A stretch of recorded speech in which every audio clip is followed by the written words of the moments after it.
Through play, the child communicates with himself and with those about him. As we watch children play, we learn to understand them better and often find new ways of helping them.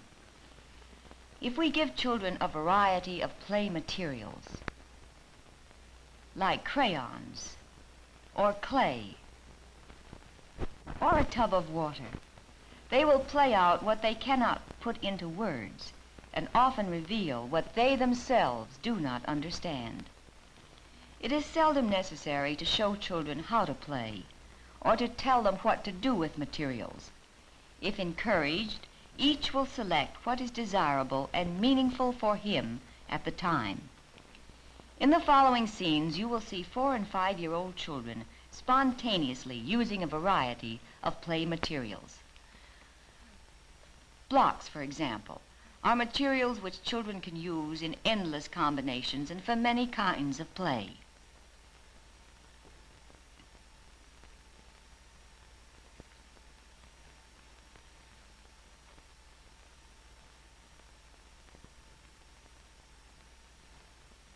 Each child builds with blocks in his characteristic way. At the moment, this girl seems to enjoy piling them high by herself. Now for these boys, the blocks have a different use and meaning.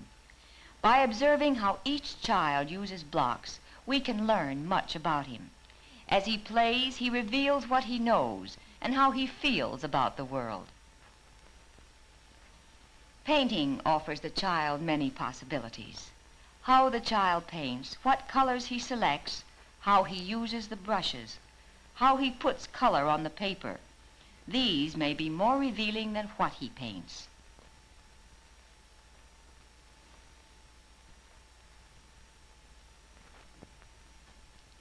Some children try to paint their private fantasies. Others paint only familiar and conventional objects. And some are content simply smearing.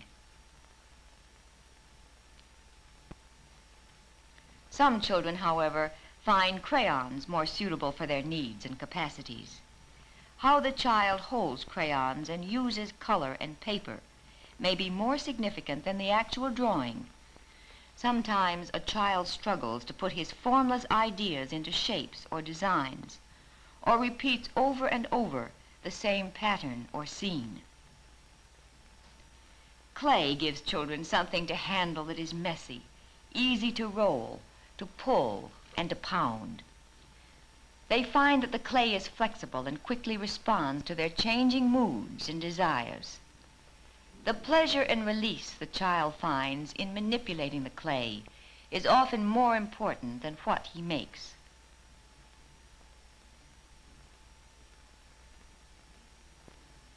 Some children, however, enjoy making definite objects.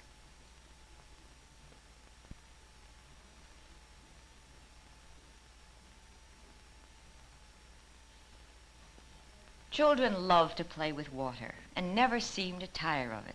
In water play, they find release and relaxation.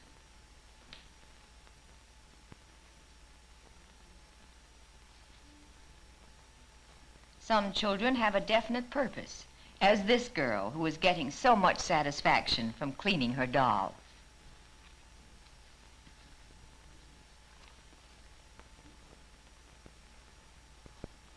Others enjoy simple repetitive play and the feel of the water upon their hands.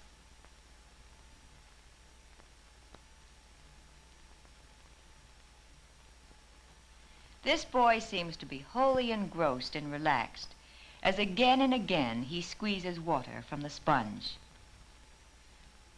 Children need a prolonged time for water play, and they should be given frequent opportunities to experiment and to satisfy this need.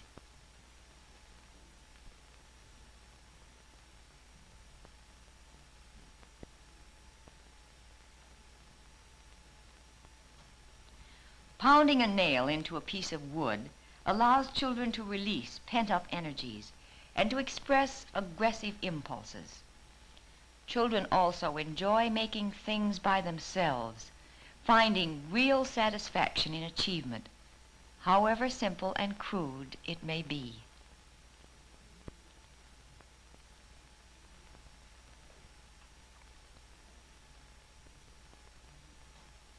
Finger paint provides many possibilities for children. Children enjoy using it frequently and relax as they manipulate it. They like to experiment with a variety of colors and often require large quantities of paint for this purpose.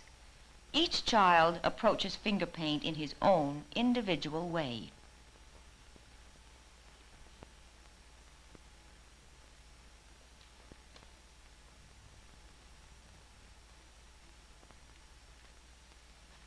This boy paints with only one hand.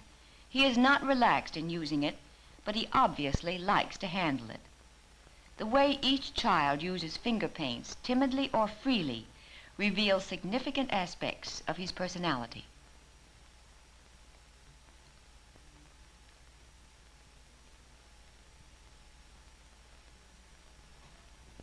This other boy's approach is much more free and vigorous. He enjoys the feel of the soft, wet paint on his hands and uses his whole body as he paints. Finger paint not only helps to release tensions, but may lead to more creative work. Miniature toys provide a world the child can manipulate, playing out his fantasies or reproducing his actual life. These toys let him express his feelings about his family and how he thinks he fits into his home life. Since the child can control the people in this small world, he often shows through the toys what people have meant to him and how he feels about them. This girl is playing she is the mother, telling the family it is time to go to bed.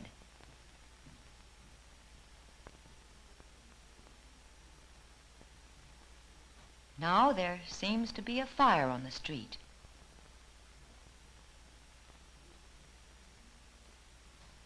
Miniature toys symbolize for each child what to him is important and significant.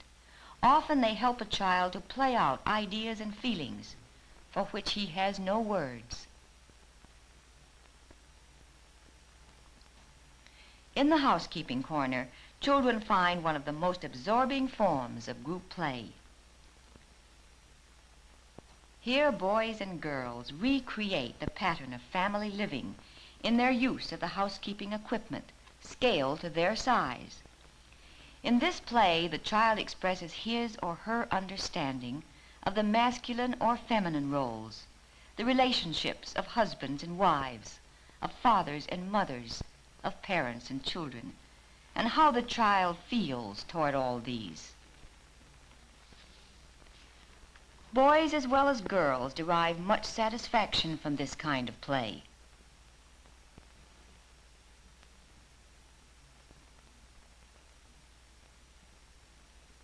By watching and listening to children while they are in the housekeeping corner, we can often discover what the world of grown-ups means to the child and how he has been affected by it.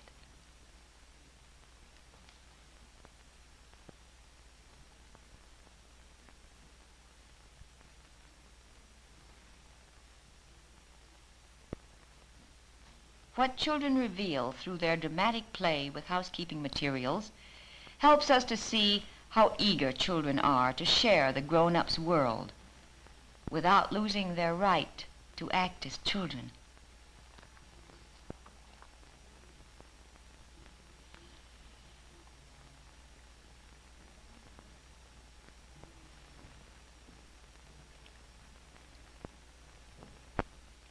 Listening to stories and telling or adding to them in their own way often encourages children to talk about what is important to them. We can help children achieve freedom of expression in all aspects of their play by letting them choose from a variety of materials and allowing them to use these in their own way. In summarizing, we may say that each child uses toys and materials according to his individual abilities and needs. In his play, the child reveals his interpretation of the world and expresses his often conflicting feelings. By carefully observing each child's play, we gain insight into his individual purposes. Thus, we can help him to grow and to meet his problems more effectively by learning to understand children's play.